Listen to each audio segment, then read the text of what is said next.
Ceux qui sont tristes ne blessent pas. C'est précieux à qui la noblesse part. Les gens heureux ne me blessent pas. Avec le mal on se tutoie. Excès de zèle pour être exemple.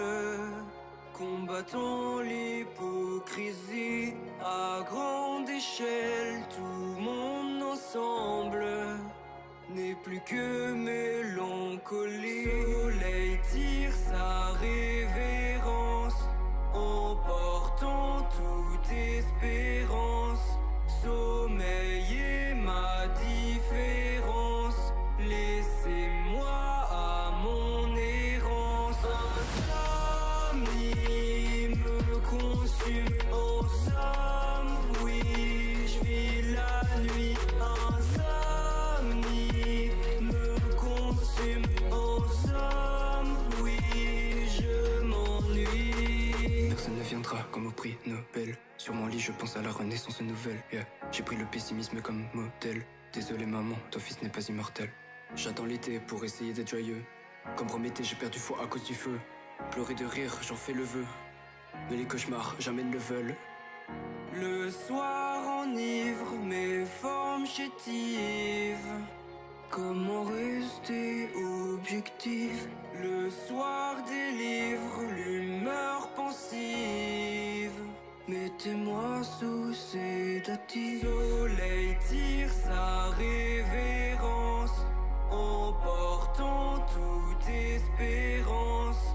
Sommeil est ma différence, laissez-moi à mon errance.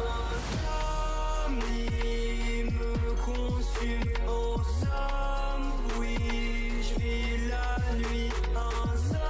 Insomnie me consume, en somme, oui, je m'ennuie. Sommeil est ma différence, laissez-moi à mon enfance. Insomnie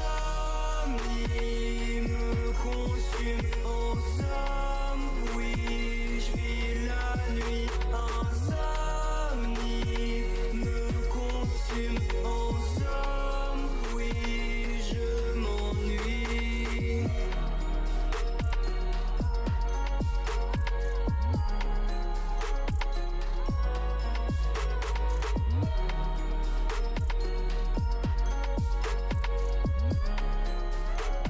Bonsoir.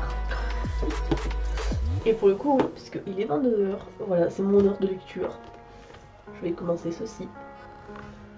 Voilà, parce que j'ai la lumière dans la gueule, donc évitez que non pas. Voilà, j'avais un peu paniqué, je dois dire, quand je l'ai entré sur Livre Addict pour dire que j'allais lire. Parce que je voyais que, bon, forcément c'est un tome 1. Du coup, je me suis dit, bon, c'est marqué c'est un tome 1, je vais pas avoir la surprise de et en fait c'est un tome 2. Et sauf c'est que, littéralement, parce qu'en fait, j'ai appris en fait que c'était une double saga écrite avec deux auteurs. Et c'était en 6 tomes, où en fait c'était divisé un auteur qui est sur Capitale du Nord et l'autre sur Capitale du Sud. Et où du coup, je sais pas non plus trop c'est quoi le délire, mais que ça se... Je sais pas, ça se suit dans le sens où tu peux lire, j'avais vu en fait, t'avais deux façons de le lire, c'est soit tu lis une trilogie et je sais pas, peut-être celle du Nord et après celle du Sud, ou alors c'est que tu lis le tome 1 de chaque trilogie, puis le tome 2, puis le tome 3, et du coup au début je pensais que, parce que bon, je me suis renseignée pour voir, parce que sur la saga, ça s'appelle la saga, ou le cycle, je sais pas, de la tour de garde. Cycle de la tour de garde, c'est écrit. Et que celui-là, c'est le tome 2. Techniquement, j'avoue que j'ai un peu peur, j'avais eu un peu peur en fait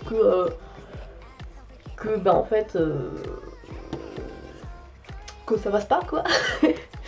Que en fait voilà, que ce soit vraiment littéralement un tome 2 et que il fallait mieux que tant pis je le ramène à la médiathèque, franchement d'ailleurs c'est la médiathèque hein, voilà, et que tant pis voilà, quand j'y retrouve je prendrai le vrai tome 1. Et du coup bon, j'avais regardé Marque pas Shudder. J'avais un peu survolé et tout pour éviter de spoiler quand même quelques chroniques, des commentaires sur Livre Addict et tout. Et j'avais vu une personne qui justement disait qu'on pouvait lire, là, comme je vous disais.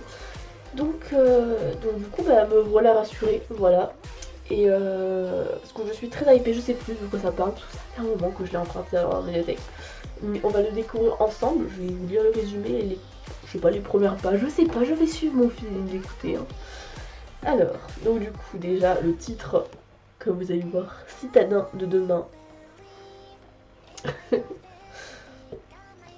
Amalia Van Esquil est une jeune aristocrate de Dehaven, je ne sais pas s'il faut prononcer le H, de Dehaven, oh c'est bizarre Dehaven, hein, Dehaven, on va dire Dehaven, de Dehaven issue du, on dirait de l'allemand, oh purée, concentre-toi, je recommence depuis le début. Amalia Van Esquil est une jeune aristocrate de Dehaven issue d'une puissante famille progressiste. En vue de moderniser la ville et d'en chasser les dernières traces d'obscurantisme, ses parents lui ont offert, ainsi qu'à d'autres enfants de la citadelle, une instruction fondée sur les sciences et les humanités. Mais un jour, Amalia découvre que son fiancé a retrouvé la trace d'un ancien rituel magique et qu'il est bien décidé à le reproduire. Alors que la tension accumulée dans les faubourgs explose et qu'une guerre semble prête à éclater dans les colonies d'outre-mer, la Maldive refait son apparition au sein de la cité si rationnelle de Dehaven. Et malgré toute son éducation, Amalia ne pourra pas empêcher le sort de s'abattre sur ceux qui lui sont chers.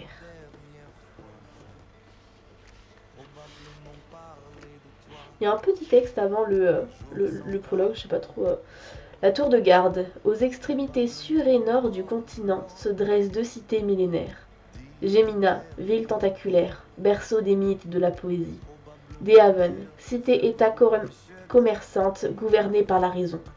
Deux cités que tout oppose, hormis une passion commune pour un jeu de plateau, la tour de garde, dans lequel deux joueurs s'affrontent en duel jusqu'à détruire la ville de l'autre. Et le jeu en est-il vraiment un? Nox à Gemina et Amalia à Dehaven vont, chacun de leur côté, découvrir que des menaces occultes se tapissent dans leur ville, et qu'ils sont directement menacés, eux et ce qu'ils ont de plus cher. Je suis méga hypée déjà, c'est, je sais pas ce que, voilà, je sais pas trop combien de pages je vais vous lire, hein, je sais pas, je vais voir au feeling, hein, voilà, hein, c'est écouter, je sais pas, j'aime bien le fait, en début de mois, je ferai pas ça pour tous les livres que je lis, parce que ça serait pas pratique, hein, ce serait ça en plus, voilà, en plus de ce que je cause dans le mois, ça ferait des vidéos de 2h30, minimum, voire plus. Parce que je parle, hein, vous avez remarqué. Donc, mais je me dis que le premier livre que je commence dans le mois, je pourrais faire ça. Voilà, n'hésitez pas à me dire ce que vous en pensez. Mais j'aime bien l'idée. Parce que c'est vrai que j'aime bien souvent quand. Bon, je vais pas non plus 15 ans à lire un livre, mais j'aime bien surtout quand je vois que je peux le finir, on va dire vite, et que c'est la fin du mois, du coup de finir le livre, et comme ça de me dire que. Parce que j'avoue que ça me fout un peu le seum de me dire que, je sais pas, imagine le livre il fait 500 pages. Je suis à la page 450 et je le finis le premier du mois. Bah c'est dommage. Tu vois, j'aime bien. Et puis pour Livre Addict, pour les stats. Bref. Commençons le prologue donc. Je suis le produit d'une expérience éducative. Une expérience telle qu'il n'aurait pu en exister que dans ma ville et pour ma génération. Car c'est à peu près à l'époque de ma naissance que les choses se mirent à changer pour Dehaven. À force de s'étendre, chassant la population dans les faubourgs, elle finit par déborder de ses propres fortifications. Les conseils décidèrent alors d'ériger une seconde rangée de murailles qui serait, comme la première, longée de canaux tenant lieu de voies de communication ainsi que de douves. À côté des faubourgs proprement dit, au sud-ouest, un nouveau quartier sortit du lot au sud de la vieille ville, en espace de quelques années. La grille, nommée ainsi en raison du plan d'aménagement rigoureux mis au point par les délégués du Haut Conseil, au nombre desquels on comptait ma grand-mère, Kiliota Van Esquil, toujours en première ligne pour tout ce qui concernait la modernisation de la cité. Elle avait été la première, avant la naissance de mon père, à faire démolir l'hôtel particulier en bois de sa famille pour le remplacer par une demeure en briques et en pierre de taille. C'est dans cette bâtisse, encore assez unique en son genre dans le vieux quartier noble que l'on nomme la Citadelle, que je suis née et que j'ai grandi. Mes parents, Reinhard et Alice Van Esquill, n'avaient pas connu la Dehaven obscurantiste où avait grandi ma grand-mère et les gens de son âge, encore pleines de contes et de mystères, de foi naïve en des divinités incompréhensibles et d'espérance en un hypothétique au-delà. Tout cela avait été balayé à une folle vitesse depuis que le commerce avec les colonies avait pris son essor, apportant à la ville sa prospérité. Les religions n'étaient pas les plus bonnes à soumettre. 1, 2, 3. Les religions n'étaient pas les plus bonnes à soumettre les peuples colonisés d'outre-mer. Quant aux superpositions, si elles pouvaient subsister dans quelques cœurs plébéiens, il était du devoir de l'aristocratie, au premier rang de laquelle les Van Esquill qui avaient compté tant de scientifiques dans leur lignée, de la reléguer définitivement dans le passé. Il fallait moderniser Dehaven, l'assainir, la rationaliser. Le port, les canaux devaient fonctionner comme une mécanique bien huilée, et rien ne pouvait freiner la marche du commerce. Pour cela, il était nécessaire de donner naissance aux citadins de demain, des âmes neuves qui ne seraient plus forgées par les comptines des nourrices et les annonnements dogmatiques des frères laïcs, qui servaient généralement de précepteurs aux grandes familles telles que la nôtre. L'éducation de l'avenir serait plus ouverte sur l'usage de la raison, le développement de l'intelligence. Voilà ce qu'était en substance le credo de mes parents, les Van Esquill, ainsi que des De Hautier, leurs voisins à la Citadelle, mais également des amis qui partageaient leur progressisme. Leur idée était simple, leur prix audacieux. Il s'agissait de fournir à leurs propres enfants une éducation complète et éclairée, qui en ferait ces citadins de demain, en plus de créer entre eux des liens puissants qui renforceraient les positions de nos deux familles. C'est qu'elles étaient complémentaires. Les Van Esquill, famille de la mer, actionnaires importants de la Compagnie du Levant, avaient beaucoup d'influence au palais grâce à leur charge héréditaire de délégués au Conseil, présentement tenue par grand-mère Quiliota. Les De Hautier, quant à eux, famille de la terre, étaient immensément riches, possédant de nombreux domaines à l'extérieur de la cité, où les femmes et les abeilles avaient au fil des décennies laissé place à des diverses industries, notamment une briquette située en amont du fleuve. Tel était le patrimoine incorporel et moral qu'il nous revenait de faire fructifier. Nous étions 4. La plus jeune d'entre nous, la petite Délia De Hautier, marchait à peine au début de ce grand projet. Son frère, Irion, avait à quelques mois près le même âge que moi, et nous avions déjà l'habitude de jouer ensemble. Notre aîné était mon demi-frère, Ebelin, qui avait commencé son instruction auprès d'un ordre laïque dont mes parents l'avaient vite retiré, catastrophé. Le programme était vaste, mais nous étions suffisamment jeunes pour espérer assimiler le tout avant l'âge adulte. Je vais m'arrêter là parce que je sais pas si... Bon, le prologue il n'est pas non plus très long, mais j'ai envie de m'arrêter là. Écoutez, je dis que je suis mon feeling et je vais le faire. Alors, comme ça c'est bien parce que je vous lis les premières pages. Ouais, j'ai lu les 3-4 premières pages. Et comme ça, voilà, je vous partage mon ressenti avec vous, voilà. Et puis je sais pas, genre, j'aime bien l'idée. Comme ça, vous pouvez voir aussi si vous aimez bien la plume, le début, tout ça. Et je dois dire que je suis déjà très hypée. Enfin, très hypée. J'exagère un petit peu. Mais, et c'est assez marrant parce que de base, parce que c'est vrai qu'on est vraiment sur un prologue assez... Oh, une carte. Bref.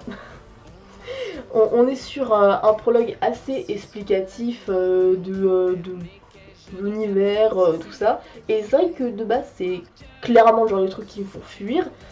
Mais bizarrement, je sais pas, c'est... Il y a un truc qui fait que même si je suis pas fan généralement des trucs qui t'expliquent et tout, que je préfère entrer dans l'action, ou même si c'est un truc plus tranquille mais que ce soit pas en mode alors voici le monde dans lequel je vis. mais je sais pas, peut-être parce que c'est le concept qui m'attire, mais je sais pas, je suis plutôt hypée. Donc bon, écoutez, bon, vu comment il est court, en plus il est petit, pour le coup ça change des autres livres. Mais du coup je pense pas que je vais faire vraiment beaucoup d'updates et tout. Et surtout je veux... C'est vrai qu'avant je faisais beaucoup d'updates, mais c'est vrai qu'après ça peut rapidement être redondant avec les AV lectures. Donc voilà, si j'ai un truc en particulier à dire ou quoi, je le ferai. Ou alors si je sais pas, il y a un passage où j'ai l'impression que je vais réagir et que bon ça peut être marrant de filmer, je le ferai, mais après sinon voilà quoi.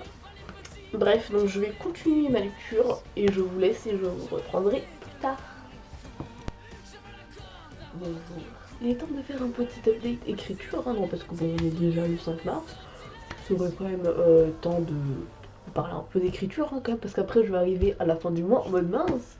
J'ai pas du tout dit où j'en étais en début de mois. Ce serait dommage quand même. Donc du coup, pour ma grande joie, vraiment, ma lecture est donc finie. Voilà, j'ai commencé la réécriture et je trouvais ça très drôle, entre guillemets. Enfin, entre guillemets, bref, façon de parler quoi. Parce que du coup, j'ai commencé du coup à réécrire le prologue pour le moment. Enfin, pardon, j'ai réécrit le prologue, pour le moment j'ai fait que ça. Et je pense qu'il est quasiment fini. Je pense que je ferai quelques retouches. Je parle d'une photo. Je pense demain, quand je retravaillerai, je ferai quelques retouches. J'arrête pas de bouger les mains, ça va vous perturber. Bref. Je pense que j'aurai encore quelques petits arrangements à faire, des petits trucs à ajouter par-ci, par-là et tout. Mais je pense que quand même, il a la réécriture assez finie. Parce que c'est vrai que j'ai un peu changé, vraiment je change de façon de faire au fil du temps, ça n'a aucun sens. Mais bon, il faut bien apprendre à connaître ces techniques d'écriture hein, pour pouvoir faire les choses au mieux. Bref, ce qui me correspond le plus. Parce que c'est vrai qu'avant je faisais vraiment ma réécriture d'une traite. Enfin, vraiment ok, d'accord, je prends mes deux écrans, ok, je réécris, blablabla. Et c'est vrai que là en fait j'ai décidé de changer après avoir fait du coup, enfin c'était pas la première réécriture mais le premier, enfin je vous ai déjà parlé le mois dernier de la lettre et c'est vrai que du coup j'ai fait la réécriture puis après j'avais fait plusieurs relectures et en fait ça m'a saoulée. Vraiment j'en avais très marre, vraiment j'étais au bout de ma vie, vraiment ça m'a saoulée les relectures, je trouve ça insupportable. Du coup, je me dis que tant qu'à faire, je vais vraiment en fait prendre un chapitre, bon là en l'occurrence c'est le prologue, et je vais déjà le réécrire à la base. Donc voilà, comme je le fais normalement.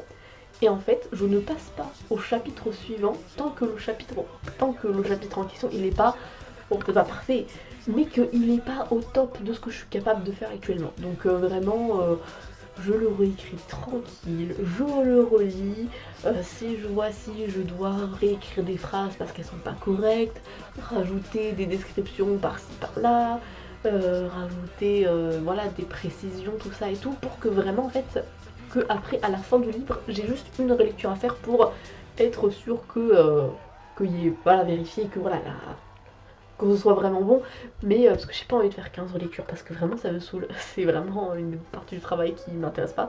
Donc du coup je préfère, tant qu'à faire en fait, faire ça chapitre par chapitre, parce que certes du coup je vais relire plusieurs fois et ça va me saouler, mais au moins je sais que je vais pas devoir faire ça avec tous les chapitres, enfin si, mais dans le sens où je vais avoir du temps de relecture qui va me saouler, mais je sais que peut-être que le lendemain ou l'après-lendemain ça se dit, le surlendemain plutôt, que le surlendemain ou même le surlendemain, que je vais passer en écriture du coup parce que je ferai la réécriture du chapitre d'après. Donc du coup c'est chiant, mais c'est un peu c'est réduire en fait le temps en fait de la partie chiante, parce que en relecture forcément du coup je relis tout le livre, donc du coup je suis attentif et tout pour voir s'il faut pas rajouter des trucs. Et c'est pendant tous les chapitres et c'est vraiment... au début forcément t'es à fond, au bout d'un moment t'en as marre. Au bout d'un moment tu as envie de jeter le livre à la poubelle. Et je ne veux pas faire ça, du coup je vais faire la technique qui je pense me conviendra mieux pour éviter de vouloir arracher mon clavier avec mes dents. Bref, et du coup, bon là j'ai commencé le prologue. Alors déjà, bon là c'était réécriture, mais là c'était réécriture quand même très premier jet, parce qu'en fait le prologue ne ressemble, non pas du tout, j'exagère un peu, mais le prologue est quand même très loin, bon, relativement loin du prologue de base. Enfin déjà le prologue de base il était court, il faisait à peine plus d'une demi-page A4.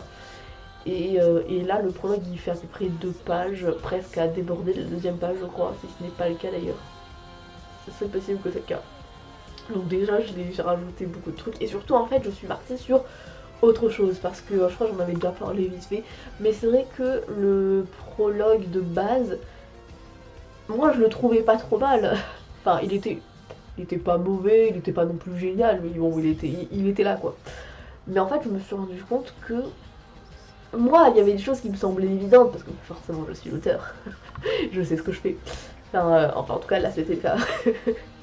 Mais le truc, c'est que en tant que lecteur, tu te dis, ok, qu'est-ce que c'est que ça? Enfin, je sais pas que c'est incompréhensible, mais tu comprends pas. Enfin, je sais pas comment m'exprimer, mais il n'y avait pas en fait d'objectif clair en fait. Et du coup, c'était un peu pas fou. Et du coup, bah, en fait, j'ai retravaillé ça et et vraiment pour l'histoire de vraiment de donner un objectif et de vraiment en fait qu'on comprenne pas forcément toute l'idée, parce que le but c'est pas non plus de tout raconter, parce que forcément le prologue a un rapport avec l'intrigue, hein. Forcément je raconte pas la vie de Jean-Paul Jeannette qui n'a absolument rien à voir. Pourquoi Jean-Paul Jeannette? Je ne sais pas, c'est ce qui m'est venu à l'esprit. Après j'avoue que le truc qui me fait peur, et forcément je pense qu'on est beaucoup d'auteurs comme ça, mais c'est vrai que moi le truc qui me fait peur c'est de me dire, enfin forcément que je suis l'auteur, je sais ce que je fais, et du coup je me dis, est-ce que là, la scène que je fais, est-ce que en fait le lecteur il va pas lire ça et il va se dire, ah mais en fait ça c'est ça. Et du coup au final comprendre toute l'histoire et savoir c'est quoi la fin. Et enfin savoir c'est, enfin vraiment, tous les, bon c'est pas tous les détails, mais de vraiment de direct comprendre les trucs et tout, parce que moi ça me semble évident. Mais bon après ça ce sera dans le cadre de la bêta lecture, où bon forcément je poserai des questions de est-ce que quand tu vois ça, est-ce que, enfin vraiment, est-ce que quand tu relis le prologue, enfin quand tu vois le prologue, est-ce que c'est quoi tes théories quand tu lis les premiers chapitres, est-ce que, est-ce que tu peux te dire, ouais non franchement change parce que là tu, non, c'est trop, c'est trop. Je pense pas. Après, là le retravail que j'en ai fait, avant je pense que ça le faisait plus, mais là le retravail que j'en ai fait, qui est clairement du bulldozer à ce niveau-là, hein. Franchement, mais franchement c'est complètement ça, à ce niveau-là c'est vraiment du bulldozer. Et puis il y avait des trucs qui étaient un peu clichés, genre en mode il y a un personnage, il faut pas qu'on sache qui c'est, donc du coup il porte une cape, il cache ses yeux. Ouais non là j'en veux parce que vraiment c'était vraiment le vin. Bref. Et donc ça pour dire que je suis satisfaite de ce que j'ai fait, je pense qu'il est quand même mieux ce prologue. J'ai envie de dire tant mieux que je pense qu'il est mieux, parce que si je pense que ce prologue est encore moins bien que le précédent, pourquoi je l'ai fait comme ça? Bref, donc j'ai très hâte, vraiment je suis trop hypée, j'ai trop hâte demain du coup de de le rendre vraiment tout beau tout propre. Et je sais pas combien de temps ça va me prendre, parce que ça se trouve à chaque fois genre plein de trucs à retravailler, mais j'ai trop hâte vraiment qu'il soit tout beau tout propre. Et satisfaisant en fait de me dire mais il que genre je fais ma réécriture, et qu'une fois que je passerai au chapitre 1 du coup là, que bah en fait bah il y aura peut-être des trucs à retravailler dans le prologue, mais que je vais pas avoir besoin de faire 15 relectures parce que bah je l'aurais déjà fait, et que du coup bah je quitte ce chapitre en l'ayant rendu tout beau, tu vois. Alors que c'est vrai qu'avant, disons, je vais faire une comparaison qui, très bon, j'y connais rien donc ça va être chelou, mais imaginons genre on prend une star et tout, et qui est genre dans sa loge, et là il y a les maquilleurs et tout qui viennent pour s'occuper de son visage, tout ça, pour que voilà, la star elle soit parfaite pour aller en scène. Et du coup que bah, la réécriture c'était un petit peu voilà, j'arrange le teint de base, voilà, hein, pour éliminer les imperfections, mettre des petits trucs, et puis après à la première relecture je vérifiais que le fond de teint il était, enfin non pas le fond de teint, le fard à paupières qu'il était bien mis, que ça y a rien qui débordait, s'il y a assez de blush, bref. Et puis après la relecture d'après, je regarde si il faut pas peut-être rajouter des paillettes ou peut-être des petits diamants pour donner un effet, tu vois. Et puis après est-ce que par hasard, est-ce qu'il faut pas faire des derniers arrangements, alors que là je fais tout. Je fais tout. Et du coup, il n'y a pas besoin de faire du coup. Alors là, mais du coup, ok, donc là, du coup, on améliore. Ok, d'accord, est-ce que c'est bien donc... Je sais pas ce que je raconte, j'y connais rien en maquillage, mais je pense que vous avez compris l'idée. Je sais plus pourquoi je suis partie sur cette comparaison, mais vous voyez l'idée. Hein, j'aurais pu choisir un truc mieux pour décrire, parce que je ne sais pas si ça vous a plus indiqué la chose. Bref, je suis très hypée, ça fait déjà 10 minutes que je vous parle, c'est catastrophique, mais bon, l'habitude, hein. Donc là, je vais aller lire, et je vous laisse, je vous reprends plus tard dans le mois. Bye bye. Je suis en train de mourir de rire, enfin, ça se voit pas à la démasse, mais bref, je pense que je vais pas non plus vous dire ce que je lis, je suis en train de lire avec tout, je vais pas non plus donner le titre, parce que bon, on est quand même assez avancé, donc je vais pas vous spoiler, je veux juste, parce que ça me tue de rire, c'est que genre en gros, c'est une fille, elle s'est fait kidnapper et tout par un groupe de gars, et genre le gars en fait, il est tombé in love d'elle parce que elle correspond à son type de femme, enfin vraiment c'est son, comment il dit ça, genre son type, son type idéal et tout, et genre là il lui raconte son background et tout, et ce qui m'a tué surtout, c'est que du coup la fille en mode ah vraiment, mais comment es-tu devenu tueur à gages? Voilà, non mais il m'en faut pas beaucoup, mais juste, mais... Je ris. Je vous reprends pour la dernière fois du mois. Oui, j'ai pas du tout, j'ai quasi pas fait de date ce mois-ci. Je saurais même pas dire pourquoi en fait. Mais bon, j'essaierai de faire mieux le mois prochain. Donc si je fais un petit bilan et tout, alors, en termes d'écriture, c'est lent.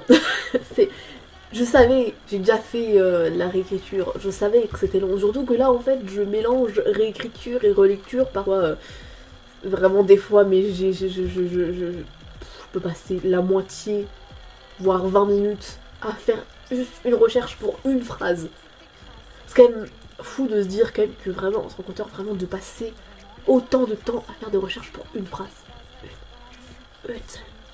Ça n'a pas tant d'importance que ça en plus.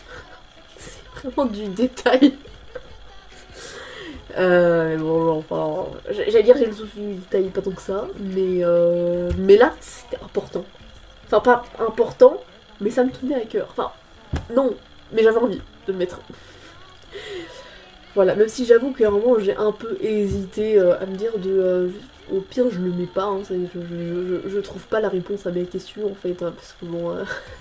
Bref, ça pour dire que la réécriture elle est vachement longue, enfin réécriture et relecture du coup, mais j'aime bien quand même la façon dont je l'ai fait parce que réécriture c'est sympa parce que j'écris et ça m'avait manqué parce que ça fait un moment, ça fait depuis décembre, mais pour moi ça date. Non, octobre. Bref, l'année dernière, en 2023, fin 2023. Mais bon, pour moi ça fait longtemps. Parce que je trouve que le temps il passe à la fois vite et en même temps j'ai l'impression qu'il y a une éternité qui s'est passée. Donc d'un côté, les réécritures c'est cool parce que j'écris, mais en même temps, au moment, ça me fait chier. Parce que je trouve, enfin surtout quand les passages ils m'inspirent pas plus que ça. Et en même temps, relecture, j'ai l'impression que ça me demande moins. Enfin ça me demande plus de concentration sur les mots, mais en même temps, tu vois, genre ça fait plus, enfin tu vois, c'est de la lecture, tu vois. Expliquer mon ressenti, mais je sais pas, peut-être que ça aurait permis de vous faire une idée, je ne sais pas. Mais sur le long terme, en fait, et surtout sur le long terme, en fait, autant le premier jet ça va parce que depuis que j'ai un peu compris ma méthode, mes premiers jets ils sont finis en quelques mois, alors que réécriture c'est direct un peu plus long quand même. Voilà. Mais voilà, en fait, sur le long terme, réécriture ça me fait chier et le risque en fait, c'est que en fait ça c'est un des risques, c'est que si ma réécriture elle dure trop longtemps, c'est qu'en fait je vais en avoir marre et que je vais un peu rusher la fin. Sauf que non, c'est pas une bonne idée parce que du coup la fin elle sera pas folle. Et en même temps, et encore je dirais que c'est peut-être pire la relecture, je pense. Je sais pas. Je pense que j'ai pas eu assez d'expérience pour me faire une idée. Mais ouais, relecture aussi. Je pense que j'aime bien la façon dont je fais maintenant, où du coup je trouve que c'est plus reposant. Alors, c'est peut-être juste pour moi, mais c'est pour ça en fait que je combine les deux, parce qu'en fait sur le long terme, la relecture ça me fait tellement chier. Enfin je sentais déjà qu'avec ma relecture pré-réécriture, où à un moment j'étais juste en mode je veux finir, j'en ai marre. Parce que bah aussi j'avais envie d'écrire et tout, mais en fait trop de réécriture ça passe pas. Trop de relecture, ça passe pas non plus. Du coup, j'essaie de combiner les deux pour que ça me fasse pas chier et que j'évite de rusher parce que c'est pas le but. Bref, en termes de lecture, alors ces deux dernières semaines, j'ai quasi pas lu. Honnêtement, c'est vrai que ça fait longtemps que j'avais lu autant de blancs, alors que je trouvais que depuis le début de l'année, je lisais quand même pas mal. Genre normal, quoi, je lisais bien. Et bon, je suis en train de reprendre, mais c'est vrai que ouais, les 2 dernières semaines, sur Wattpad, j'ai pas fini le livre. En lecture éditée, j'en ai fini 2 quand même, même si bon, ils étaient vachement rapides à lire.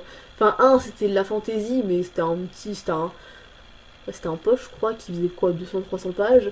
Et l'autre c'était de la romance, mais du coup, vraiment, je l'ai lu, enfin, je devais le rendre à la médiathèque et tout. Je l'ai commencé le matin. Et je l'ai fini avant de partir, enfin même bien avant de partir à la médiathèque. Donc ouais, ça se lisait assez vite et tout, donc voilà. Mais c'est vrai qu'à part ça, après aussi il faut dire que en ressortant de la médiathèque, j'ai pris celui-là. Et c'est vrai que mine de rien, j'ai pas l'habitude des biographies. J'en ai même jamais lu. Enfin, à part que, bon ça c'était après avoir commencé Madame de Pompadour, que du coup ça fait quoi, quelques jours peut-être, où en fait j'écoute aussi en dessinant et tout Marie-Antoinette de Stefan Zweig. Mais c'est vrai que sinon c'est la première fois que je lis une biographie. Et au début j'étais en mode oh là là trop bien et tout, parce que j'aime bien apprendre des trucs dans la lecture et tout. Mais c'est vrai que mine de rien, ça demande d'être dans un certain mood, parce que c'est vrai que mine de rien, mes lectures, généralement, ça va souvent être des lectures plus divertissantes. Alors pas forcément dans le sens drogue, j'allais dire drogue. Non, pas forcément dans le sens drôle, parce que bon, j'aime beaucoup les science-fiction, fantasy et tout, avec des gens qui meurent. Je vais parfaitement bien. Bref, mais c'est divertissant en soi, parce que c'est pas réel, donc ça reste divertissant. Et bref, mais c'est vrai que mine de rien, biographie, c'est quand même un concentré d'informations, et ça demande quand même d'être dans un mood quand même où tu es apte à recevoir toute cette information. Et c'est vrai que vu qu'en plus je lis beaucoup le soir, généralement, ça fait que le soir, des fois, je suis fatiguée et je suis en mode off. Bref, donc là déjà, ça fait peut-être 2-3 jours que j'ai un peu repris convenablement, disons. Mais ouais, c'est vrai que je suis un peu triste. C'est vrai que ces 2 dernières semaines, j'ai pas tant lu que ça. Mais j'allais dire à rattraper pour la fin de mois, non, peut-être pas quand même. Hein. Mais pour le mois prochain, je vais rattraper ça. Voilà, je le dis. Et si je le dis, c'est que je vais le faire. Et ouais. Bah, j'ai arrêté de parler parce qu'en fait, non, je vais faire l'intégralité de vlog juste là. Donc j'ai résumé tout. Et du coup, bah, moi, j'ai mal au cou d'ailleurs, parce que je lève la tête. C'est. À la nuque d'ailleurs, pas au cou, hein. Je connais les zones du corps humain, bac plus 5, non, c'est faux. Bref, je vous laisse ici pour ce mois d'ailleurs, c'est vrai que c'est la première fois que je vous dis au revoir pour le mois, parce que c'est vrai que d'habitude, les 2 derniers mois, c'est vrai que c'est juste que, bon c'est la fin du mois, bon ok, je vais faire le montage, enfin, finaliser tout ça et tout. Et c'est vrai que c'est la première fois que je vous dis au revoir, et au mois prochain. Au mois prochain. C'est bizarre comme sonorité, ça sonne pas très bien. Mais du coup, là c'est le vlog de mars, donc il va sortir. D'ailleurs, je suis très en retard dans mes. Là, je vais essayer de faire mieux. Mais bref, donc là c'était le vlog de mars, donc ça sera en début avril que ça sortira. Intérêt que ce soit début avril que ça sorte. Donc je vous retrouve pour le mois d'avril en début mai.